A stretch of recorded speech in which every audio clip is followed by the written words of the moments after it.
Making the headlines tonight, government implementing stricter measures to clean up the country. Barbados' economic environment continues to improve after its foreign debt deal. A two-pronged approach adopted to stem the tide of violence and crime. And in sports, bowlers dominate on day one of the second BCA trial match. Broadcasting from our studios in the Pine St. Michael, this is CBC Newsnight, starting now.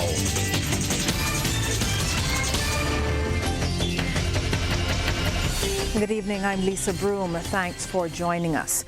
In our top story tonight, Barbados is about to embark on a comprehensive education program about the need for people to keep their surroundings clean, after which a series of fines will be rolled out for those who ignore the call to clean up their properties. The mandate from Prime Minister Mia Motley. For the Prime Minister, it appears her Independence Day admonition to Barbadians to start cleaning up their surroundings have fallen on deaf ears. And as a result, she says, strict measures will be put in place to compel them to do it in the interest of the health of the population, as well as the regathering exercise when thousands of visitors are expected to descend on the island. Ms. Motley says the government will play its part by contracting the services of 350 people, 65 of whom are already on the ground, to do a major cleanup on the highways. And they started work 2 weeks ago. And those 65 persons can finish the job in an hour, 2 hours, a day, a week, a month. But whenever it is inspected by the supervisors, it got to be clean to draw your money. And it's not just the weeding on the side of the roads of those major highways, but also the culverts.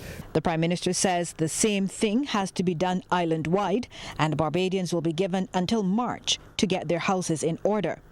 The impact of a cleaner Barbados, Ms. Motley says, will be more water going into the aquifers and less flooding across the island. And with the laws already in place, the only thing left is enforcement. People will be ticketed come the end of this financial year. So from April, then we're going to ask Barbadians to understand that the government haven't given you a blight for the next 3.5 months. You have now enough time to take up responsibility. And the ticket price will be just a little more than it would cost for you to pay a man to come and clean by you. Why? Because this country will end up in economic problems again. If we have a public health crisis in the middle of a tourism season, if we have a public health crisis among our population such that our productivity is affected. Between now and April, the Prime Minister says the legislation to facilitate the ticketing will be passed in Parliament and a massive education program rolled out. We need some public service announcements to remind people why we have environmental health inspectors, okay? And what are people's obligations? We need to remind people that you have an obligation to have your own garbage can, not plastic bags on the side of the road. We need to remind people that these are things under the law.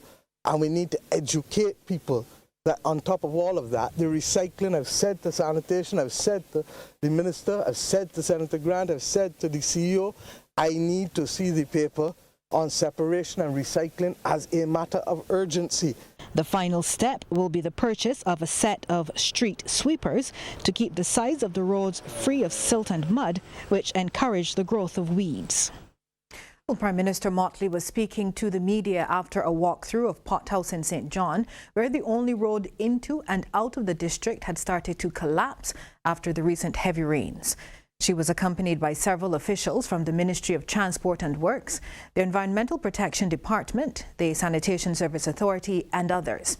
Resident Jefferson Trotman pointed out the damage that had been done to the road, which he said has been in a deplorable state for many years. Ms. Motley says the immediate priority is reinstating the roads that were dug up by the Barbados Water Authority. What we are going to do is shift the road, but they have to do the design. They're going to have to build the culverts off-site and install the culverts. And instead of just reinstatement of the road, because of the state of the erosion now, it has to be fully rebuilt. Luckily for us, it was part of the CAF program. And therefore, in other words, we had funding from the Latin American Development Bank for it. So what we're going to do is bring it forward and be able to deal with it, but it can't deal with it unless we deal with the drainage at the same time. The Prime Minister says there's an urgency with which the work has to be done in the event of an emergency in the district. They're going to start immediately. I've told them they've got to start building the box drains even now over the Christmas season. The actual project will probably take at least 2 to 3 months because of the scale of the works.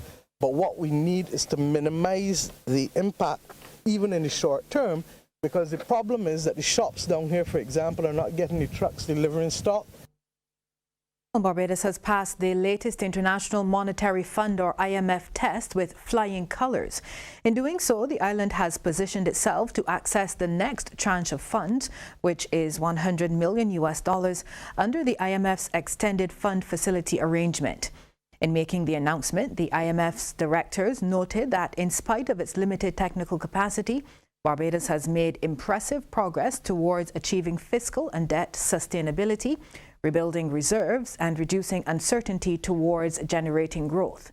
Meanwhile, government's economic advisor on loan from the IMF, Dr. Kevin Greenidge, says the completion of the second IMF review allows Barbados to draw the equivalent of special drawing rights, which is equivalent to about $98 million. Barbados' debt to GDP ratio continues to improve following the launch of the external debt exchange. This is according to Minister in the Ministry of Economic Affairs and Investment, Marcia Cadell, as she delivered the keynote address at the United Nations Development Programme Barbados and OECS retreat this morning. In what she described as unparalleled success, Minister Cadell says these advancements show that investors are ready to bet on Barbados. You've heard us discuss what that has meant. It has meant that we reduced our debt from 176% debt to GDP, which was the third highest in the world, and got down to, on the day of the exchange, which was December 11th, 118% debt to GDP, and falling by the time we closed. Commerce Minister Dwight Sutherland believes cooperatives are crucial in helping to build out the Barbados economy. The minister made the comment during the media launch of the Cooperative Societies Appeals Tribunal, which has been established under the Cooperatives Societies Act. Chairman of the tribunal is attorney-at-law Anthony Rees, while credit union movement veteran Hallie Haynes is deputy chairman, and current operations manager with the Barbados Teachers Cooperative Credit Union Limited, Davidson Ishmael, is the tribunal member. With all businesses, you will have challenges. So the tribunal is here as a key cog in the wheel in building out cooperatives successfully to ensure that any challenges will be dealt with outside of the court of law.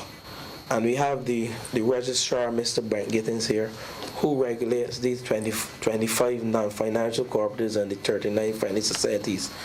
But beyond him, members within the cooperatives from time to time may have challenges.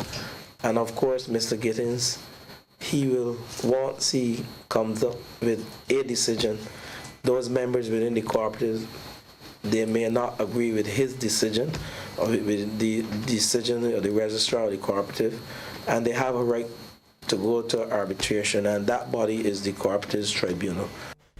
And we'll hear more about the launch of the Cooperative Societies Appeal Tribunal later on in the Business Report.